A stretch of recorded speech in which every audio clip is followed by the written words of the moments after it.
For such a small island, Norfolk Island has such a big history. Polynesians lived right here once, then disappeared. Then came the British. 2 separate penal colonies followed, the last of which saw the most horrific atrocities perpetrated. And what remains are these fine Georgian buildings, the oldest and best preserved collection of Georgian buildings in the Southern Hemisphere. Kingston is the site of this grand collection of historic buildings. Most have been restored and now serve the current Norfolk Island administration. It's a living monument to a turbulent past, as one of the descendants of the Pitcairn Islanders, Liz McCoy, explains. It was a place for secondary offenders only. There were no female convicts here as such. The convicts could do their time here. If they made it through, they were shipped back off again. And basically, the convicts would prefer to die than be here. They were leaving this hellhole. They were moving on to their next life, a better place. It was a taboo subject to speak about the atrocities that went on during the convict era after the Pitcairners got here. You can imagine some of the punishments that the convicts got, as in the dumb cell. They were put in there was no windows, no doors in this dumb cell. It was a trapdoor in the roof. The convicts were lowered in there and lowered for months on end. It was said to break the worst of the felons. Many of the records during that time were disposed of because Price did not want to see how bad things were on the island getting back to the British authorities. It was during this time that the Royal Commission went into the atrocious acts of mankind going on here, and this Royal Commission was what wound Norfolk down and closed it as a penal settlement. These days, Norfolk Island has a very distinctive culture, reminders that descendants of the Bounty mutineers now live here. We lost our dancing for quite a long time when the Pitcairners became quite religious and it was frowned upon to dance. And then when they came to Norfolk, there wasn't a lot of dancing, and it's really only been in the last century that it came back.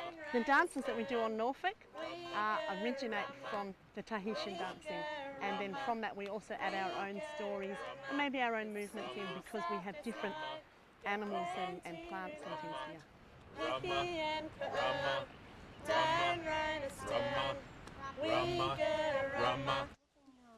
Norfolk Island also has its own language. Carleen Christian and her mother Maeve are speaking Norfolk as they weave hats for the coming Bounty Day celebrations. Oh, that's what I want to go fishing. Yeah. Cushy. That's cushy. Cushy. Yeah, that's good one too, isn't it? Yeah. It derived from way back the Bounty mutineers from the Bounty and their Tahitian wives, and it was Old English and Old Tahitian at the time. And of course when they went to Pitcairn Island to live, they spoke to each other, and there it stayed, that language, and it's a written language today. We don't speak English at all, unless I'm speaking to somebody, a visitor to the island, but amongst our families, and we would never speak English, we always speak Norfolk. If we swear, it's English. We never had the swearing in our language, but we have funny little sayings like Maisai on ala Asido de Hopiali and Seta Gufaset, which means see how good looking he is, or I'm looking at him and I can't take my eyes off, and you know, that's what I was saying. There is so much humour in this language, you know. Asido de, you know, I can't what the I could tell. But I think if we lose our language, then we really do lose our culture. Because our language is our sense of humour, and it's just so lovely. It's so wonderful. It's in the heart. It's in our DNA, if you like. So important is Norfolk's rich history to its 1,800 residents that once a year they celebrate Bounty Day. Descendants of the original Pitcairn Island settlers reenact the day they deserted that island in 1856 to populate Norfolk Island. They even dress in the clothes of that era. Good to see all y'all. It's been a long time. Good to see all y'all. Our Bounty Day in Norfolk Island, or Anniversary Day, is really a commemoration of when the Pitcairners arrived from Pitcairn Island.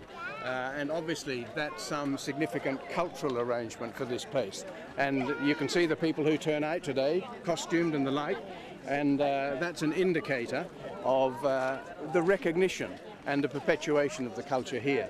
We're doing the walk they would have done when they came off the Morayshire and got here on the 8th of June 1856. We're marching.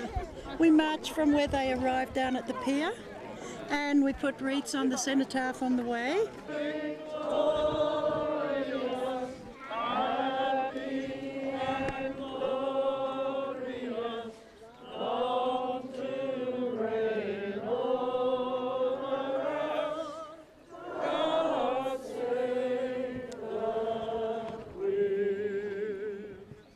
And then down to the cemetery where our forebears are. And they will lay some wreaths down there and we will sing some nice Pitcairn Island, Norfolk Island hymns.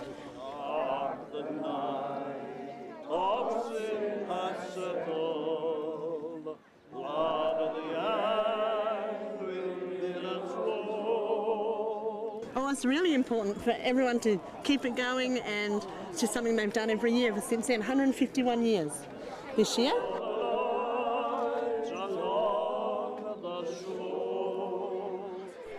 Afterwards, it's off to Norfolk's Government House. Yes, Norfolk Island has its own government and its own laws, independent of mainland Australia, with its own governor. And that's what we've really come to appreciate, is the celebration that happens today. At Government House, everyone gathers in their family groups to be judged for the best dresses. The winning family is the Buffett family.